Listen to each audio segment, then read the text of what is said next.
Think about the most exhausting relationship in your life right now. Not the one where you're constantly fighting, but the one that simply drains you in silence. You probably feel a lingering guilt whenever you consider stepping away. They haven't done anything explicitly malicious, and still use the word friend when talking to you. That label makes it difficult to justify walking out the door. But if we treat your social circle like an investment portfolio, we can evaluate it based on strict returns. Let's look at this matrix. We map emotional investment required on the bottom axis against crisis reliability on the vertical axis. A reciprocal friendship balances in the top right, but the manipulator plummets straight down here, demanding maximum bandwidth while offering zero reliability. The unsettling truth is that this person doesn't hate you. Hate takes energy. To them, you are simply a utility, a pragmatic means to an end. You are their spare tire. They are perfectly happy speeding down the highway of their own life without you, as long as they can keep you functional and tucked away in the trunk for emergencies. Today, we are going to audit your social circle. We'll run through a 7-point behavioral diagnostic checklist to identify who is acting as a reliable partner and who is keeping you in reserve. Tolerating this dynamic isn't loyalty. It is actively trading your premium emotional bandwidth for an asset guaranteed to fail the second the pressure rises. The first diagnostic metric is reputation management. You need to observe exactly what happens to your image when you leave the room. This diagnostic scorecard tracks their behavior. Checkbox 1 is reputation management. You confide in them privately, and they take your struggles, your secrets, or your minor flaws and distribute them as social currency to make themselves look interesting to a crowd. You hand over private data thinking you're building intimacy. Instead, you are directly funding their networking campaigns at your own expense. The second diagnostic metric is crisis abandonment. Look at their exact location the moment your life gets difficult. When things go wrong, they initiate a strict self-preservation protocol. They will stop responding, vanish, or even subtly shift the blame onto you. They refuse to burn their own social capital or time standing next to a sinking ship. This brings us to the third metric, strategic flaking. This occurs outside of crises, during low-stakes, neutral events. Notice the pattern in their cancellations.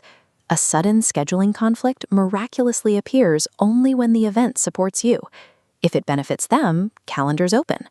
Every time you accept another flimsy excuse, you forfeit your right to reliable support in exchange for their one-sided convenience.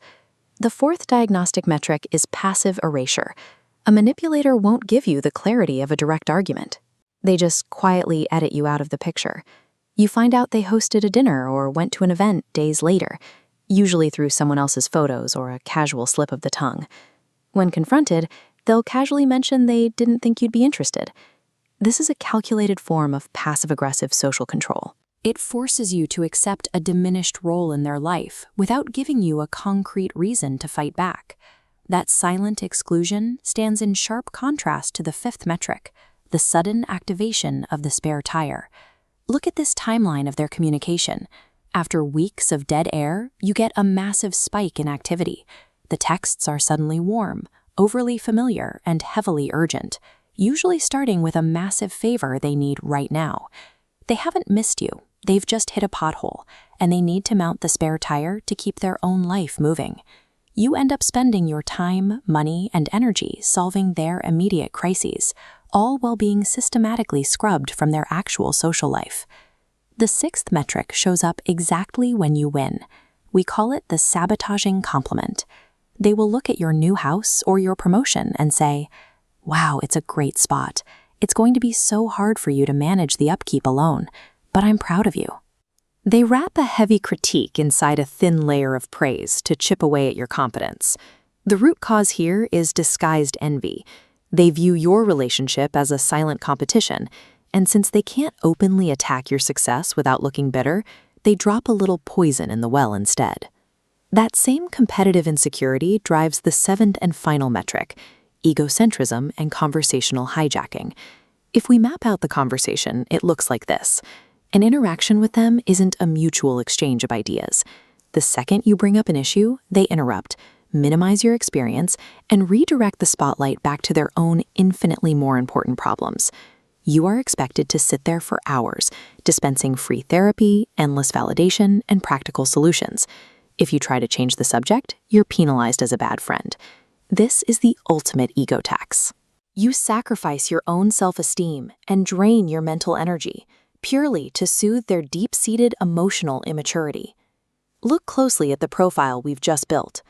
The person using these 7 tactics is not an evil mastermind playing chess with your life. They are highly insecure, emotionally immature, and desperate for validation. If you tend to overinvest in people, realize this: loyalty and respect are behaviors you observe in others. You cannot force them into existence by pouring your own effort into a broken vessel. If you take a more pragmatic approach to your circle, your next step is immediate. Revoke their access to your vulnerabilities right now to protect your remaining reputation capital. Let's map your next move. The starting node asks, does this relationship yield a negative return on your investment?